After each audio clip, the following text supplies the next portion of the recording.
A hidden gym is up for sale in Detroit. It's on a private road, and a lot of people don't even know it exists. GPS just isn't going to get you here. So yes, it is definitely a hidden gem. 6 bedrooms, 6.5 baths, 2 kitchens, and 3 stories in this house. This baby mansion on Hamilton Road is listed for $799,000.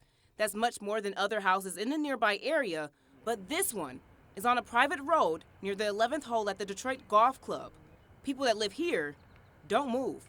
Oh, this area is very nice. When you get a house on the Detroit golf course, you keep it. These houses don't move. There are 30 houses on the block, and it's been more than a decade since any neighbors have moved.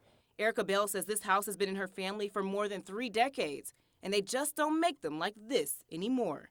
All the nooks and crannies, the things that you wouldn't find in a house, people go out and customize now, was actually in this house. Like a wardrobe room, a sauna, and hidden compartments, and more than 7,000 square feet to entertain. We have entertained here hundreds of people. Literally 100 people can fit inside, 100 people outside.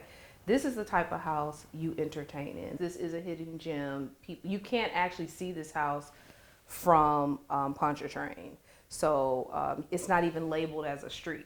In Detroit, Kristen Pierce, 7 Action News.